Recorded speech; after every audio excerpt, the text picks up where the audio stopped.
এবারের গন্তব্য ত্রিপুরা, আসাম, অরুণাচল প্রদেশ, মণিপুর, মেঘালয়, নাগাল্যান্ড, মিজোরাম এবং ত্রিপুরা। এই 7 সিস্টার্সের একটি রাজ্য ত্রিপুরা।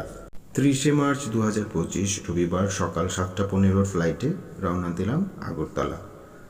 প্রায় 50 মিনিট পর পৌঁছে গেলাম আগরতলা এয়ারপোর্ট। ছোট্ট হলেও আগরতলা এয়ারপোর্টটি বেশ সুসজ্জিত। এই 3 বন্ধুতে বেরোলে সাধারণত আমরা আগে থেকে কোনো হোটেল বুক করি না, এবারেও তাই করলাম। আগরতলা পৌঁছে একটি অটোতে চেপে পছন্দ মতো হোটেলে গিয়ে আগে কথা বললাম। বেড়াতে যাওয়ার কিছুদিন আগে কয়েকটি হোটেল সম্পর্কে জেনেছিলাম, তেমনই একটি hotel ginger hotel, 3 star quality hotel. Ginger হোটেলের ট্রাভেল এজেন্টদের সঙ্গে কথা বলে একটি গাড়ি ঠিক করলাম কয়েকদিনের জন্য। সেই গাড়িটি করেই আমরা এই কয়েকদিন ত্রিপুরাতে ঘুরব। জলখাবার খেয়ে তাড়াতাড়ি করে বেরিয়ে পড়লাম। প্রথমেই গেলাম আগরতলা শহরের একটি গুরুত্বপূর্ণ দর্শনীয় স্থান হেরিটেজ পার্কে। এই হেরিটেজ পার্কে গোটা ত্রিপুরার সবকটি দর্শনীয় স্থান খুব সুন্দরভাবে সাজিয়ে রাখা আছে। আর এই হলো আগর গাছ, যে গাছের নামেই এই শহরের নাম হয়েছে আগরতলা। গোটা ত্রিপুরার যা কিছু দর্শনীয় স্থান সব কিছুই রয়েছে এখানে রেপ্লিকা হিসাবে।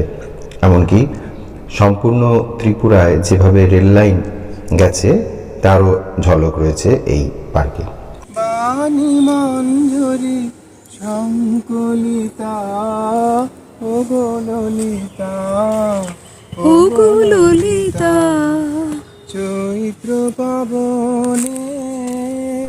এই পার্কের ভেতরেই এমন একটা সুন্দর মঞ্চ করা আছে, গ্যালারি সহ।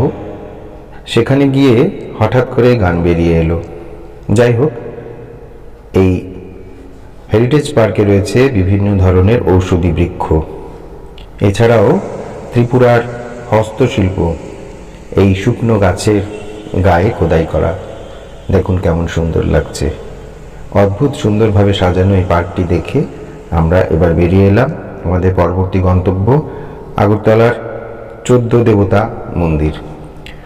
এখানকার মন্দিরগুলোর বৈশিষ্ট্য হলো সব মন্দিরেরই উল্টো দিকে বা গায়ে একটি করে জলাশয় থাকে। সেই জলাশয়গুলো কোনোটা বেশ বড় হয়, আবার কোনোটা ছোটও হয়। 14 দেবতা মন্দিরের উল্টো দিকের যে জলাশয়টি সেটিও খুব একটা বড় নয়, তবে জল ভীষণ স্বচ্ছ। বোঝাই যায় এখানে খুব যত্ন করে এই জলাশয়গুলোকে রক্ষণাবেক্ষণ করা হয়। ত্রিপুরা, ত্রিপুরী, জামাতি, লুসাই ইত্যাদি বিভিন্ন উপজাতির লোকজনরা বাস করেন, তাদেরই মন্দির এই 14 দেবতা মন্দির। তারপর আমরা চলে এলাম আমাদের পরবর্তী গন্তব্য আগরতলার বিখ্যাত লক্ষ্মী নারায়ণ মন্দির। এই লক্ষ্মী নারায়ণ মন্দির বীরেন্দ্র কিশোর মাণিক্য তার পিতার স্মৃতির উদ্দেশ্যে বানিয়েছিলেন বলে এই ফলকে লেখা রয়েছে। এখানে রয়েছে 14টিরও বেশি বিগ্রহ। মন্দিরের পাশের যে লেকটি রয়েছে সেই লেকটির উল্টো দিকেই দেখা যাচ্ছে উজ্জয়ন্তা প্যালেস। এই উজ্জয়ন্তা প্যালেস ছিল ত্রিপুরার রাজ পরিবারের বসতভূমি। দীর্ঘদিন তারা এখানে বসবাস করেছেন। এখন এই উজ্জয়ন্তা প্যালেসে গড়ে উঠেছে একটি মিউজিয়াম। পাশেই থাকা উজ্জয়ন্তা প্যালেসে এবার আমরা এলাম প্যালেসটিকে সামনে থেকে দেখতে। এখানে এসে টিকিট কেটে নিতে হয় ভেতরে ঢোকার জন্য।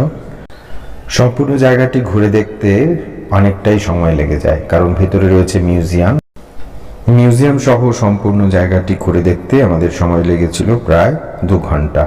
তারপর আমরা গেলাম আগরতলার বিখ্যাত জগন্নাথ জিউ মন্দিরে।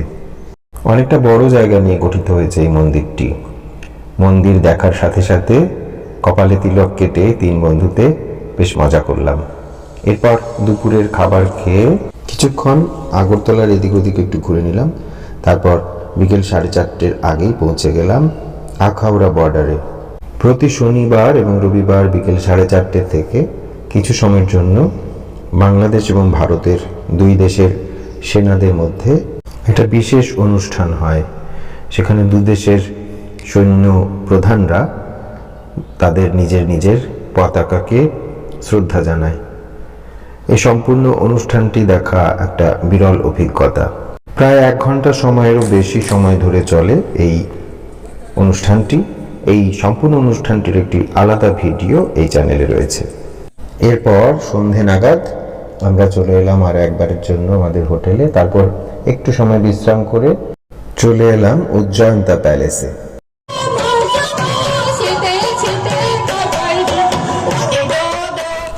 উজ্জয়ন্তা প্যালেসের লাইট অ্যান্ড সাউন্ড শো দেখার ইচ্ছা থাকলেও সেদিন আমরা টিকিট পেলাম না, কোনো কারণে সেদিন অনেক লোক হয়ে গিয়েছিল। তাই আমরা ত্রিপুরা সরকার দ্বারা পরিচালিত বিশেষ বসন্ত উৎসবের ময়দানে পৌঁছে গেলাম।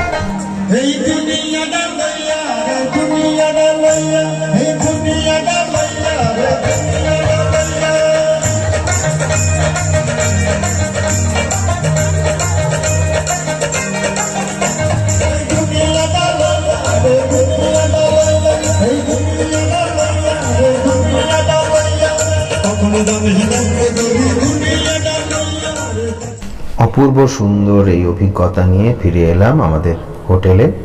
জিঞ্জার হোটেলের ঠিক পাশেই রয়েছে মহারানীর দিঘি, একটা ছোট পুকুর। পুকুরটির চারধারে খুব সুন্দর করে আলো সাজিয়ে রাখা। এবারে দেখাই আমাদের হোটেলের রুমগুলো। খুব সুন্দর সুসজ্জিত বাথরুম সহ হোটেলটা খুবই সুন্দর ছিল। রুমের ভাড়া ছিল 3,500। ডাবল বেডেড এসি রুম, যার ভাড়া 3,500। পরের দিন 31শে মার্চ সকালবেলা হোটেলের জানলা থেকে আগরতলা শহর। স্নান করে জলখাবার খেয়ে প্রায় 9টা নাগাদ আমরা বেরিয়ে পড়লাম। আমাদের আজকের গন্তব্য জম্পুই হিল। জম্পুই হিল হলো ত্রিপুরার সর্বোচ্চ পাহাড়। রাস্তায় যেতে যেতে একটা জায়গায় গোমতী নদীর ব্রিজের ওপর দাঁড়িয়ে কিছুক্ষণ ছবি তুললাম। তারপর আবার এগিয়ে চললাম গন্তব্যের দিকে।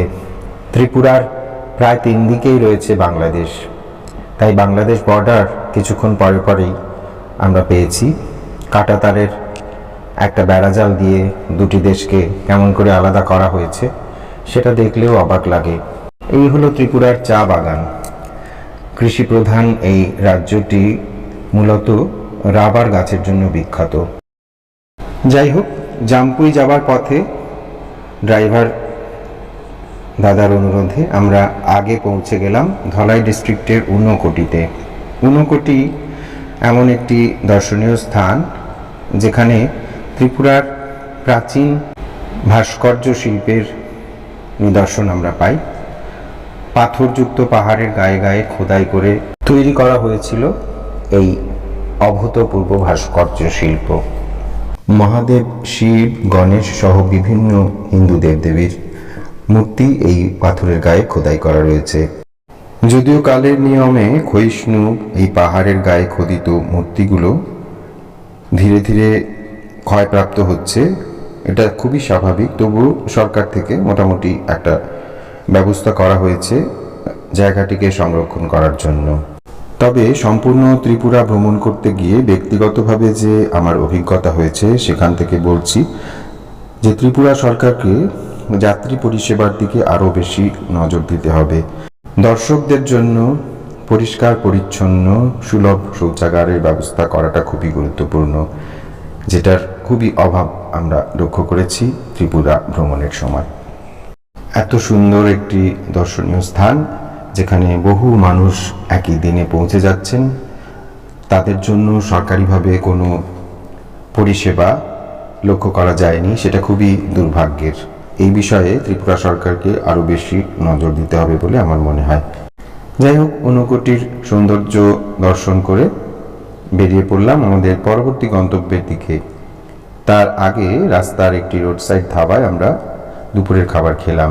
একটা বিশেষ জিনিস লক্ষ্য করলাম, ত্রিপুরার সবগুলো রোড সাইড ধাবায় দুপুরের খাবার খেলে এমনকি নিরামিষ মিলের সঙ্গেও শুটকি মাছের চাটনি পরিবেশন করা হয়। এটা আমার খুব অদ্ভুত লেগেছে।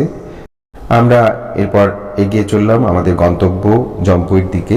তবে রাস্তায় আমাদের গাড়ির টায়ার পাংচার হয়ে যাওয়াতে আমাদের অনেকটা রাত হলো জম্পুই হিলে পৌঁছতে। সেখানে এসে আমরা ইডেন ট্যুরিস্ট লজে 2টো রুম নিলাম। এই ইডেন ট্যুরিস্ট লজ হলো ত্রিপুরা গভর্নমেন্টের একমাত্র যাত্রী নিবাস জম্পুই হিলের। সেই রাতে তাড়াতাড়ি করে খাওয়া দাওয়া করে শুয়ে পড়তে হলো। তারপর পরের দিন ভোরবেলায় 5টায় উঠে পড়লাম আমরা। সম্পূর্ণ জম্পুই হিল পাহাড়টাকে ঘুরে দেখব বলে প্রথমেই গেলাম জাম্পুই হিলের একটা পরিষ্কার পরিচ্ছন্ন গ্রাম ভাঙমন ভিলেজে। এই ভাঙমন ভিলেজে একটি চার্চ। ত্রিপুরার জম্পুই পাহাড়ের পাশে রয়েছে মিজোরাম পাহাড়, পাশাপাশি দুটো রাজ্যের বর্ডার রয়েছে এই জম্পুইতে। এই চার্চটিও পাশের রাজ্য মিজোদের তৈরি করা। আর এই ভাঙমন ভিলেজ হলো ত্রিপুরার জম্পুই হিলের সবচেয়ে পরিচ্ছন্ন গ্রাম। গতকাল জম্পুইতে ঢুকতে আমাদের অনেক রাত হয়ে গিয়েছিল, তাই সানসেট দেখতে পারিনি। আর জম্পুই হিলের সানরাইজও খুব বিখ্যাত শুনেছি, তবে সেই দিনটাও ছিল মেঘলা, তাই সানরাইজ বলতে এইটুকুই দেখা গেছে, যতটুকু ছবিতে দেখতে পাচ্ছেন। এই হলো জম্পুই হিলের হেলিপ্যাড গ্রাউন্ড, যদিও এখন এই জায়গাটি পরিত্যক্ত। যাই হোক, এই জম্পুই হিল সম্পূর্ণ দেখতে খুব বেশি সময় লাগে না, খুব যে বড় একটা জায়গা সেরকমটা নয়। আমরা যথাসম্ভব দেখে প্রায় সকাল 9টা নাগাদ পৌঁছে গেলাম ইডেন টুরিস্ট লজে। সেখানে গিয়ে তাড়াতাড়ি করে স্নান করে বেরিয়ে পড়লাম। আজকে আমাদের নাইট স্টে আগরতলা শহরে। অনেকটা সময় লাগে জাম্পুই হিল থেকে আগরতলা পৌঁছতে। আগরতলা পৌঁছেই আমরা ত্রিপুরা গভর্নমেন্টেরই আরও একটি সরকারি হোটেল গীতাঞ্জলিতে উঠলাম। সেখানে রুমগুলি এবং পরিষেবা খুবই ভালো। আমরা আজকে রাতটা এই রুম দুটোতেই থাকব। ব্রেকফাস্ট সহ ডাবল ডিলাক্স রুম, যেগুলোর ভাড়া জিএসটি সহ মোটামুটি 3000-এর কাছাকাছি। জম্পুই হিল থেকে আসার সময় সকালের ব্রেকফাস্ট এবং দুপুরের লাঞ্চ রাস্তায় আমরা সেরেছি। এখন হোটেলে পৌঁছে একটু বিশ্রাম নিয়ে চা খেয়ে আমরা বেরোলাম। আজকে আমরা দেখব উজ্জয়ন্তা প্যালেসের লাইট অ্যান্ড সাউন্ড শো। সেজন্য টিকিট কেটে নিলাম। জনপ্রতি 250 টাকা করে দুটি শো এর জন্য টিকিট কাটলাম। যারা ত্রিপুরা ভ্রমণ করতে আসবেন তারা অবশ্যই উজ্জয়ন্তা প্যালেসের এই দুটি শো দেখবেন। দুটি লাইট অ্যান্ড সাউন্ড শো দেখে আমরা সত্যিই অভিভূত। তবে নিজের চোখে দেখা এবং ভিডিওতে দেখার মধ্যে অনেক পার্থক্য রয়েছে। তবুও সারা সন্ধ্যেতে যা কিছু উপভোগ করলাম তার এক কণা মাত্র ভিডিও হিসাবে রেখে দিলাম সকলের জন্য। জানি না এই ভিডিওতে কতটা বোঝা যাবে, তবুও সুখ স্মৃতি হিসাবে এইটুকু ভিডিও রেখে দিলাম।